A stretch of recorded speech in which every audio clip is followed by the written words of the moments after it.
ওয়ালাইকুম রহমতুল্লাহ। ওয়ালাইকুম আসসালাম ওয়া রাহমাতুল্লাহি ওয়া বারাকাতুহু।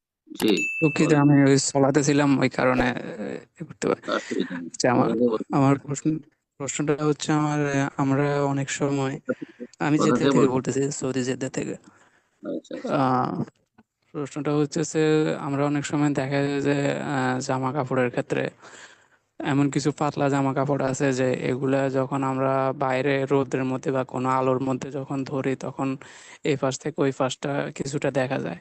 কিন্তু যখন এটা আমরা পরি তখন আমাদের শরীরে কোনো কিছু বোঝা যায় না। কিন্তু যখন আমরা ওই কোনো আলোর সামনে যদি ধরি তখন ওই পাশটা কিছুটা বোঝা যাইতেছে। তো এরকম জামা পরে কি সলাৎ পড়লে কোনো সমস্যা হবে? জামা ওই না লুঙ্গি? জামাগুলো নিচের দিকে না শরীর ওপর দিকে? এটা বলুন। এই নিচের দিকে উপরের দিকে যাই হোক না কেন, মানে ওটা যদি আমরা আলোর সামনে যদি ধরি তখন কিছুটা বোঝা যাইতেছে, কিন্তু শরীরে যখন পড়ি তখন কিন্তু শরীরের কিছু ওপর দেখা অংশে যাইতেছে না যদি, শরীরের। কথা শোনো, শরীরের ওপর অংশে জামা বললেন আপনি, যদি হয় আর পাতলা কাপড় হয় তো অসুবিধা নেই। কারণ শরীর মোটামুটি ঢাকা আছে, আর সেটা সতর ফরজ ভাই। গোটা গা সতর না, সেটা সালাতের পোশাক, একটা পোশাক আছে শরীরে, পাতলা হলেও আছে।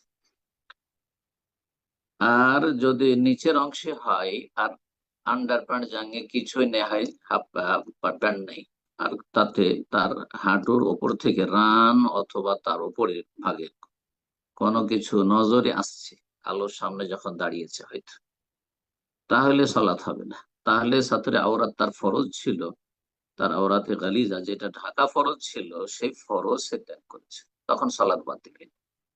যেমন কারো যদি নাভির নিচে কাপড় নেমে যায়, বা পেছন দিক থেকে যারা টাইট প্যান্ট পরেন অথবা জেন্টস পরেন, তাদের যখন রুকুতে যায় তখন পিছন দিক একেবারে নেমে যায়, হ্যাঁ, নিতম্বরে এক অংশ খুলে যায়, তাহলে তাদের সালাদ তখন বাতিল হয়ে যায়। উপর দিয়ে গেঞ্জি টান দিয়েছে, নিচের দিকে প্যান্ট টান দিয়েছে, মাঝখানে খুলে গেছে, তাহলে তাদের সালাত নামাজ বাতিল। কথা বুঝতে পেরেছেন? ঠিক ওই রকমই যদি এত পাতলা কাপড় হয় যে তার লজ্জা স্থান নজরে আসছে, তখন সালাদ বাতিল হয়ে যাবে।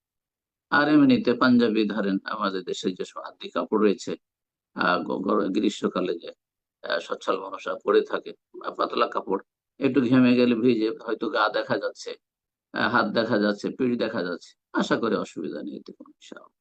বারাকাল্লাহ। এটা পুরুষের ক্ষেত্রে, মহিলার ক্ষেত্রে নাই। জি, মহিলারা এরকম পাতলা কাপড় পরবে না বেগানা পুরুষের সামনে, আর এটা চলাত অবস্থা। তাদের ঢিলা ঢালা এবং গোটা শরীরকে আবৃত করে এমন পোশাক দিতে হবে। বারাকাল্লাহ।